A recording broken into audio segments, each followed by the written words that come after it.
Have you ever told a minuscule, entirely unnecessary lie, only to watch it gather momentum and warp into an inescapable monster?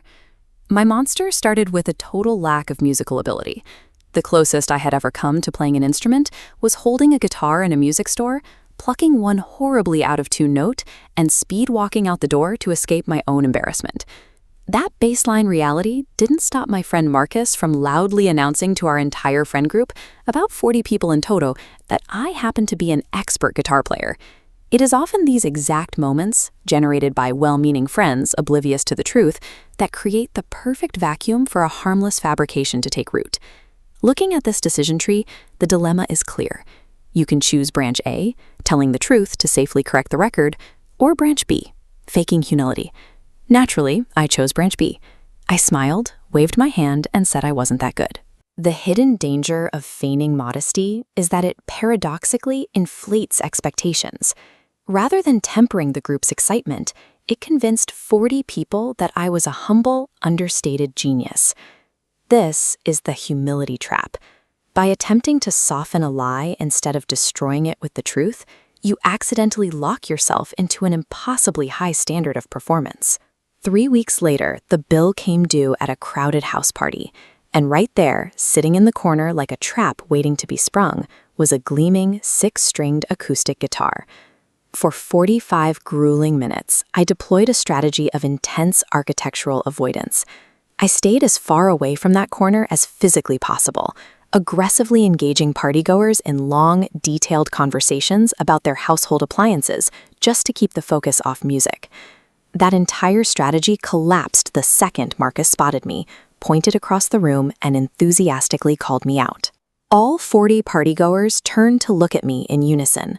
Physical avoidance does not neutralize a lie. It merely burns mental energy and delays the inevitable confrontation, raising the social stakes for the exact moment you finally get caught.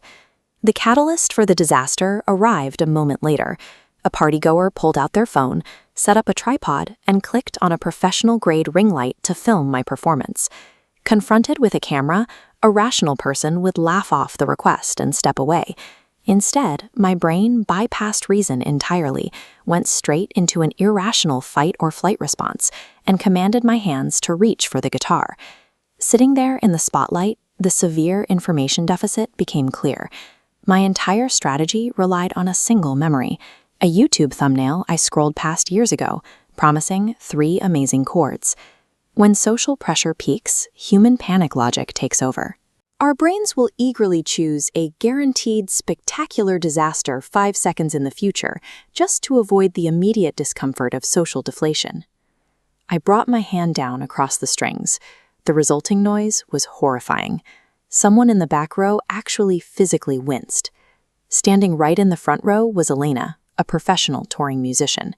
She watched me with profound, preemptive pity. Desperate for a lifeline, I pivoted.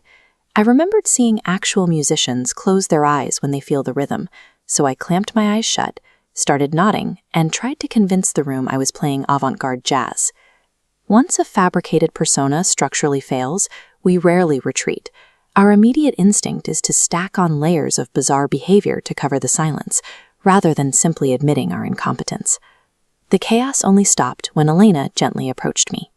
She crouched down, speaking with the careful tone you'd use for a frightened animal, and asked if I wanted her to show me how to play. That was the breaking point. I opened my eyes, stared at the ring light, and announced loudly into the dead silence that I had absolutely never played a guitar in my life. I expected total social exile. Instead, one person chuckled, then another, and within just a few seconds, the thick tension completely evaporated as the entire room erupted into warm, genuine laughter.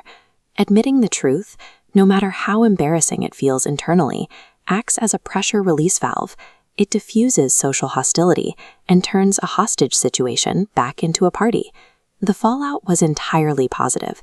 The video became a long-running inside joke, Marcus apologized repeatedly, and Elena spent the rest of the night teaching me 3 real, mathematically correct chords. The whole ordeal highlights the exact nature of fake confidence. It is arrogance that intentionally skipped the practice phase. We can see the contrast clearly in this side-by-side comparison.